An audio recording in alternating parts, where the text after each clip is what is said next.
Bismillahirrahmanirrahim. Assalamualaikum warahmatullahi wabarakatuh. Saudaraku pemirsa dimanapun Anda berada, kali ini tim Masjidku telah datang ke Masjid Az-Zikro Bogor. Dan kita akan cari banyak informasi kaitannya dengan apa saja kegiatan-kegiatan yang ada di Masjid Az-Zikro ini. Kemudian bagaimana ruangan-ruangan yang ada di Masjid Az-Zikro ini, sehingga saudara-saudara kita yang ingin datang ke sini akan mendapatkan gambaran dan semakin semangat begitu ya barangkali untuk bisa datang juga ke Masjid Az-Zikro yang ada di Bogor. Kita masuk bersama.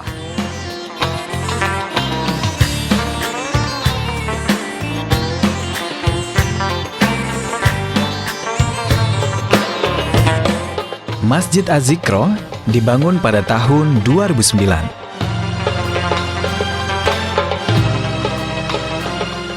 Berlokasi di kawasan Bukit Az-Zikro, Sentul, Kecamatan Babakan Madang, Kabupaten Bogor, Jawa Barat.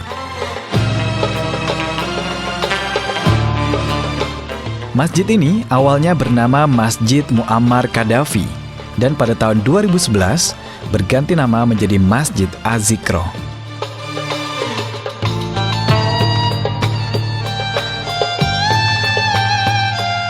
Masjid ini memiliki menara setinggi 57 meter, berdiri menyanding 3 lantai bangunan utama. Tak hanya itu, arsitektur bangunan masjid memadukan karakter universal, arsitek Islam dengan ciri arsitektur lokal tropis.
Assalamualaikum. Waalaikumsalam.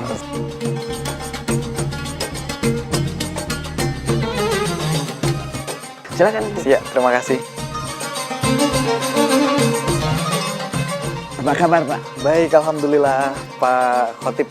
Khotib, ya nama saya Khotib Pak Khalil. Khotib Khalil. Ya. Baik, alhamdulillah bisa silaturahim ke Masjid Az-Zikro. Ya. Dan Selamat datang. Ya, terima kasih. Untuk yang pertama kali ini ruangan apa ini? Ini ruangan Abdurrahman. Ini sebagai ruang tamu daripada Az-Zikro. Ya, kebetulan kalau rumah beliau Ustadz Arifin berada di seberang. Ya, tapi ini untuk kalau ada tamu-tamu untuk Az-Zikro. Ya, biasa kita terima di sini. Dan ini juga kantor saya sebagai kantor ketua yayasan. Bendahara di atas, ruangan manajemen di atas kebanyakan. Ya, betul. Bapak Khotib di sini selaku ketua yayasan dari Majelis Az-Zikro. Ya, dan bisa sedikit diceritakan, kami boleh tanya-tanya hal-hal yang ada di sekitar sini begitu, Bapak, hal-hal ini yang barangkali juga menjadi prinsip dari majelis zikir Azikro ini ya.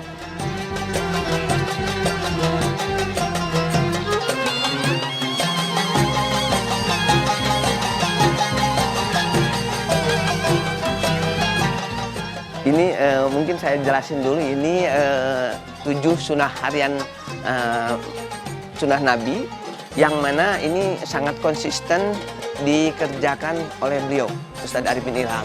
Dan itu sebagai visi misi daripada Azikro ya. Jadi satu, sholat tahajud, ya ini sholat tahajud yang kebiasaan beliau masih dari sejak muda. Ya, terus tadabbur Al-Quran, dia tidak pernah tinggal untuk tadabbur Al-Quran, tiga. Sholat berjamaah, selalu dia berada di masjid, apapun yang terjadi, sakit sekalipun beliau berada di masjid ya. Terus keempat, sembahyang sholat duha, ini menjadi kebiasaan beliau sehari-hari, dan ini ditularkan oleh kepada seluruh santrinya maupun guru-gurunya. Terus maupun jamaahnya. Sedekah, yang kelima sedekah. Jadi tiap hari beliau juga bersedekah. Seberapapun adanya, dia menghimbau kepada jamaahnya berapapun adanya, tapi rutin ya setiap hari. Terus yang selanjutnya juga yang keenam, yaitu menjaga wudhu, yang mana beliau ini sangat konsisten untuk menjaga wudhu.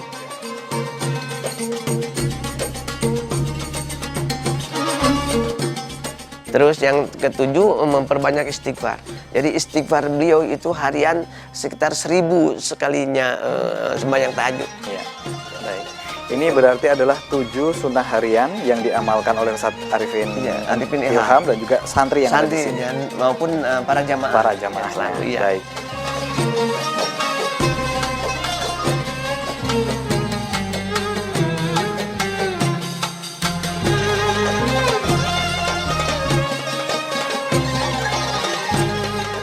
Pembangunan tahap pertama selesai dikerjakan pada Februari 2009, dibangun di atas lahan seluas 12.600 meter persegi.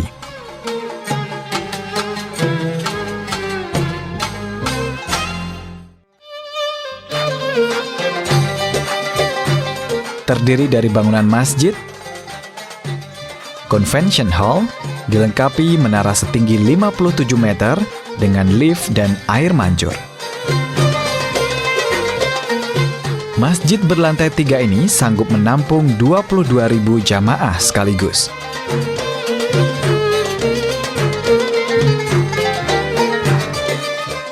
Baik, Bapak bisa diceritakan juga kira-kira sejarah berdirinya Masjid Azikro ini seperti apa, Bapak? Ya, Azikro mungkin awalnya dari Azikro dulu ya. Pertama Azikro itu mulai dari Mampang Indah 2 di Sawangan, Depok.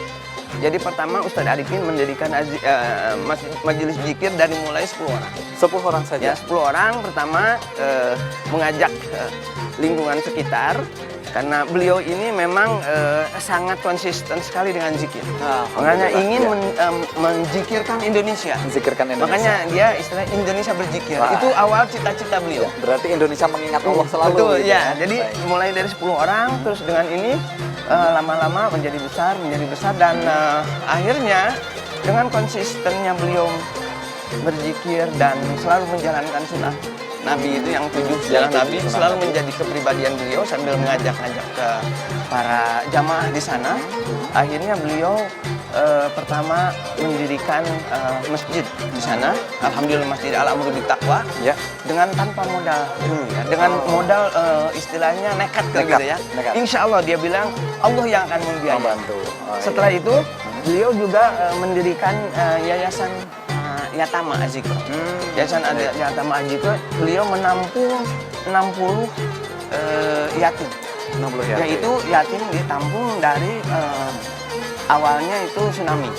Jadi bukan Ambon Poso yang Ambon Poso. peristiwa Ambon Peristiwa Poso. Ambon Poso. Beliau ambil si yatimnya itu, Ya. terus beliau dengan guru-guru sekalian mendirikan Ya. pesantren yatim aja. Baik.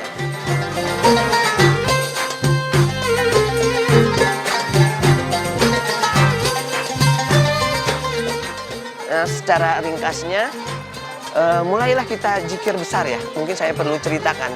Pertama kita mulai tembus dulu ke Istiqlal. ya kan? Karena Istiqlal pada waktu zaman Pak Harto kan dengan prosedur yang cukup susah ya. Tapi zikir sudah mulai banyak, ya sudah mulai ya karena beliau selalu rajin juga ke mendatangi para ulama, para guru, ya kan? Apalagi yang menentang apa semua beliau datangi dengan rahmat ya. Mereka datangi, kadang-kadang dia datang ke guru-guru yang tadinya benci, akhirnya beliau datangi. Akhirnya mulai semakin banyak, dan kita mulai membuka di Istiqlal. Baik.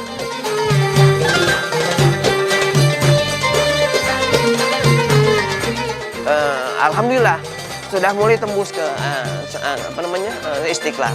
Setelah tembus ke Istiqlal, mulai lagi juga ke Atin.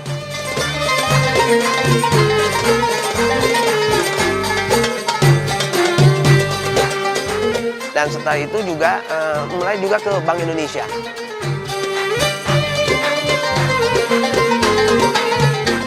Nah, alhamdulillah dengan ketekunan beliau ya mengadakan apa istilahnya zikir ya sambil ya beliau selalu berdoa kepada Allah Subhanahu wa taala untuk membukakan hidayah. Alhamdulillah sampai sekarang masjid di BI itu sudah mulai bisa dipakai umum. Alhamdulillah. Baitul Ihsan kan sudah dibuka sekarang. Ya. Nah, setelah itu beliau mulai pindah ke sini yaitu ke mana? Sentul. Nah, tapi di Azikro sana juga sambil tetap berjalan ya. Nah, Sentul ini Masjid Sentul ya pertama dari Kebun Singkong dulu di sini. Dulu sini Kebun Singkong. Kebun ya? Singkong. Kebun Singkong, terus Ustadz sembahyang di sini dan dia bilang bahwa insya Allah ini akan jadi masjid besar. Baik.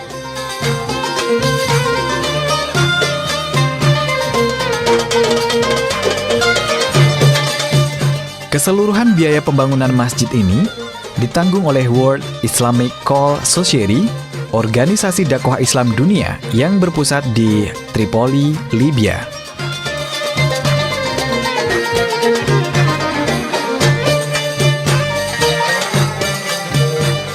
Pembangunan tahap pertama menelan biaya sebesar 36,9 miliar rupiah.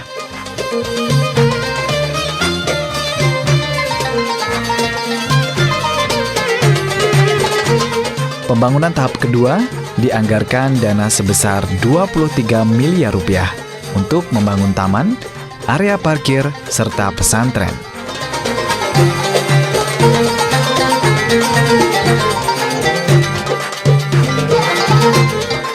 Saya akan menuju ke ruangan-ruangan yang ada di masjid yang megah ini. Alhamdulillah, ini ruangannya ruangan intinya terdiri dari apa saja? Ini namanya Umar Mukhtar.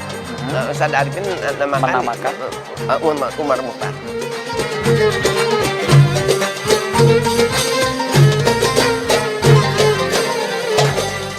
Dan ini terdiri dari mezanin di atas. Nah, ini mezanin khusus untuk akhwat. Putri ya? Ya, untuk akhwat putri ya, Mas. Dan di bawah juga khusus untuk ikhwan. Nah, ini dijadikan zikir ya. Kalau zikir itu sekitar 10.000 orang sampai ke bagian-bagian bawah. sampai ya? bagian-bagian bawah seluruhnya. Berarti ini ketika untuk sholat pun juga bisa menampung. Bisa, ya menampung 10.000. sekitar kalau di atas saja sekitar 3.000-an ketampung. Ya, kalau Ya. keseluruhan berapa? Keseluruhan 10.000 ketampung. 10.000 jamaah. Sampai ya? mungkin 15.000 sampai keluar-luar itu ketampung.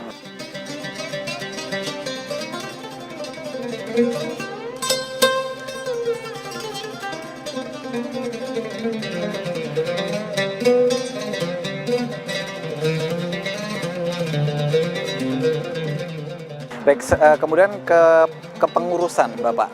Kalau kepengurusan mulai dari pembina sampai bawah bagaimana? Kira-kira gambaran besarnya? Ya, kepengurusan ya mungkin Dewan Pembinanya Ustadz Arifin sendiri, ya Pak Eteng itu mantan direktur dari El Nusa ya.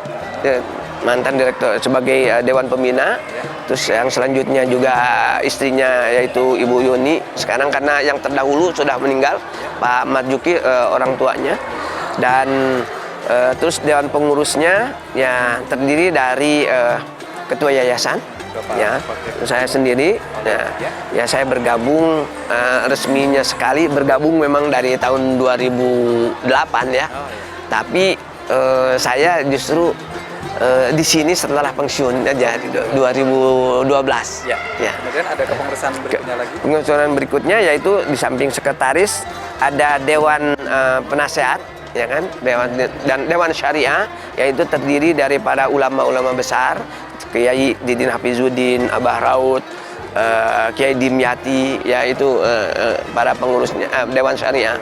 Kalau pengurusnya yang tadi ketua yayasan saya sendiri, wakilnya yaitu ketua yayasan yaitu Pak Dijanto, tadi ada di bawah.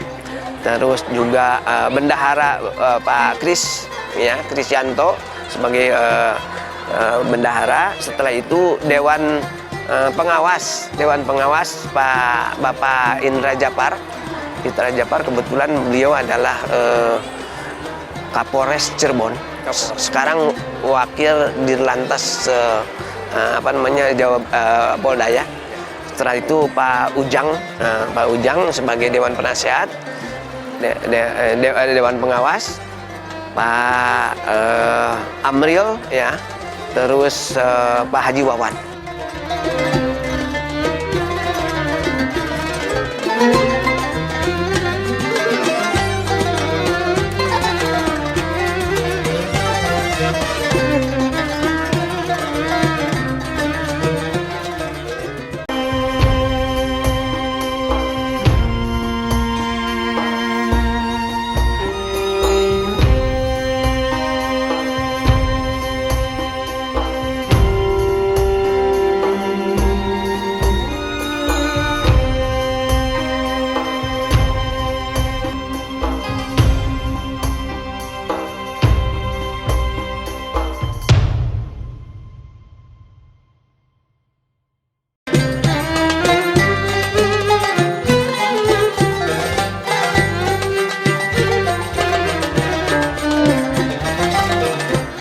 Masjid ini menjadi pusat kegiatan umat Islam, juga dilengkapi dengan payung yang serupa dengan yang ada di Masjid Nabawi, Madinah.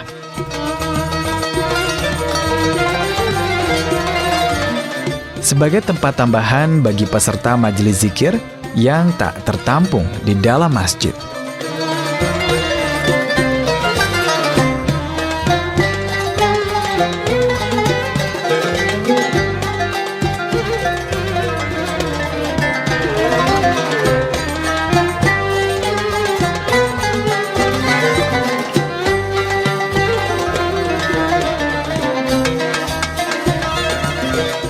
Berarti ini adalah Ruangan mihrab, ya. Ya. Mihrab. Nah, ini apa perlu saya kenalin sedikit? Ya, ini ruangan infak.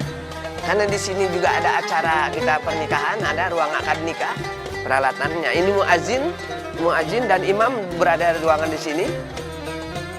Muazin dan imam. Ya, betul. Terus ada juga ruangan beliau yang khusus sebelum ini iktikaf, kadang-kadang di sini beliau. Seringnya kebanyakan iktikaf di masjid beliau.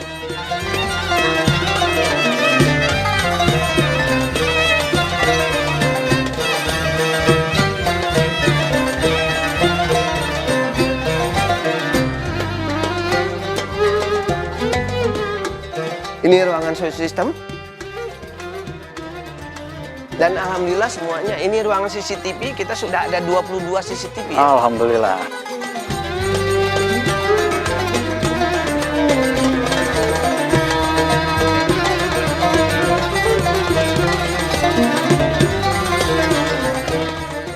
Baik Bapak, kalau kita keliling-keliling Masjid Az-Zikro tentunya butuh waktu berjam-jam, betul ya. Di sini ada miniatur yang kemudian bisa diterjemahkan oleh saudara-saudara kita yang ada di rumah masing-masing, begitu ya, yang kemudian ingin tahu persis bagaimana bangunan dari Masjid Az-Zikro ini secara keseluruhan. Bapak bisa sedikit dijelaskan untuk pemirsa? Baik. Ini mungkin yang paling depan, ya, pintu masuk dan ruangan parkir, ya. setelah itu ini juga 4 ruangan besar. 4 ruangan besar ini biasa dipakai untuk ada majelis-majelis, misalnya ada seminar, ya ada istilahnya pertemuan-pertemuan. Yang ini akan sekitar kapasitas 500 orang. 500 orang. 500 orang ini ya. Tapi kalau yang Azikro yang di atas yaitu ada ruangan Khadijah yang biasa juga dipakai untuk tabligh akbar. Ya ini juga itu sekitar 1.200 kapasitas untuk pernikahan ya. Oh, gitu. Jadi kalau untuk standing atau duduk bisa sampai 1.500 orang. Oh, gitu. Ya, jadi ini ruangan yang lantai 2 ya. Lantai 1, maaf, di bawah, Ya. lantai dasar. Dan itu di samping itu juga sebelah sininya ada TK. Sudah mulai TK. Nah, sekarang ruangan-ruangan seminar ini sementara dipakai santri. Santri sekitar sudah ada 350. Ya. 200 sudah ke Gunung Sindur ya. Yang 150 berada di sini. Ya. Gunung Sindur itu adalah kelanjutan dari Nah, Gunung Sindur ini kebetulan ada seseorang yang menginfakkan tanah sekitar 12 hektar Ya. ke Ustadz. Baik. Nah, akhirnya Ustadz apa istilahnya kepentingan pesantren. untuk kepentingan pesantren kita mulai berdirikan di sana. Ya. Dan itu di sana juga hutan. Oh, gitu. Selalu Ustadz membuka hutan. Ya. Yang menurut orang nggak mungkin. Tapi menurut Ustadz karena Allah yang bekerja, bukan kita.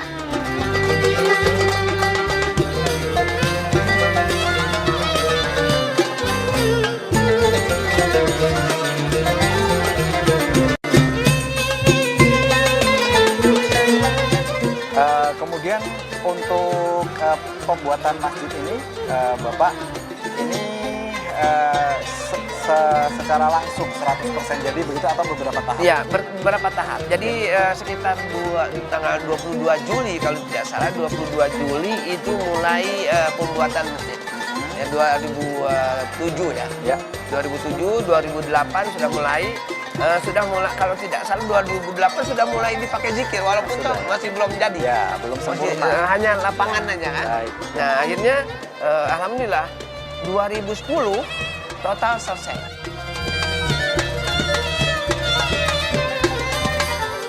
Ya, kemudian Bapak kira-kira apa ini hal-hal yang akan disampaikan kepada jamaah yang akan mampir ke Masjid Az-Zikro? Ini kira-kira apa pesan yang ingin disampaikan kepada seluruh jamaah? Ya, yang kita sesuai dengan pesan Murabbi ya, Ustadz Arifin kepada semuanya bahwa Ustadz Arifin ingin bahwa zikir menjadi senjata utama. Ya. Karena semuanya merupakan takdir Allah Subhanahu wa taala.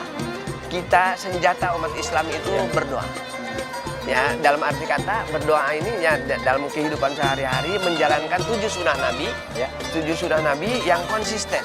Jadi bukan hanya misalnya mungkin penerjemahan Al-Qur'an ya, kita berdasarkan Quran hadis, berdasarkan fatwa para kiai, para ulama-ulama besar Imam Bukhari misalnya kayak kutub sittah, sehingga di dalam penerjemahannya tidak berdasarkan pikiran, Ya. tapi berdasarkan rujukan-rujukan yang ya, sudah sahih. diakui dunia yang sahih, gitu kan?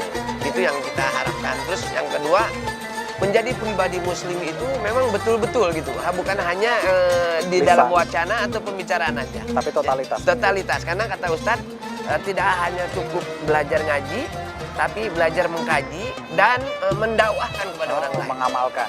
Setelah itu kita selalu muhasabah diri, mengkoreksi, tidak menjadi merasa bahwa diri paling suci, karena hanya Allah lah yang paling tahu.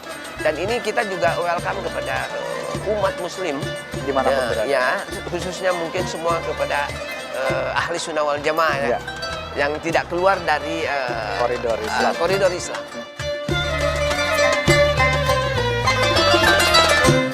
Bapak, banyak sekali informasi-informasi yang sudah diberikan kepada kami. Mudah-mudahan akan memberikan inspirasi juga untuk seluruh pengelola masjid yang ada di daerah masing-masing, Ya Allah. bahwa Masjid Az-Zikro ini mudah-mudahan bisa menjadi salah satu representasi dari masjid yang diimpikan oleh Mudah-mudahan, umat Muslim amin. dimanapun berada. Kami ucapkan terima kasih dan selamat Terima kasih. bertugas, Bapak. Ya, terima Baik, kasih banyak. Assalamualaikum warahmatullahi wabarakatuh. Waalaikumsalam. Ya.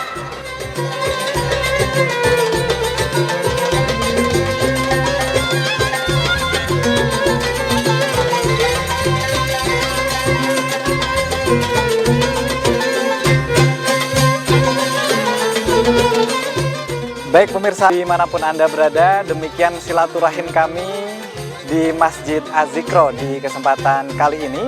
Dan untuk Anda yang belum pernah datang ke sini, sayang sekali untuk dilewatkan, untuk bisa sholat berjamaah di sini, bertemu dengan ustadz-ustadz kita yang ada di sini, dan kembali mengingat Allah melalui masjidnya. Kami mewakili seluruh kru yang bertugas mengucapkan terima kasih. Kita insya Allah jumpa lagi di masjid-masjid yang lainnya.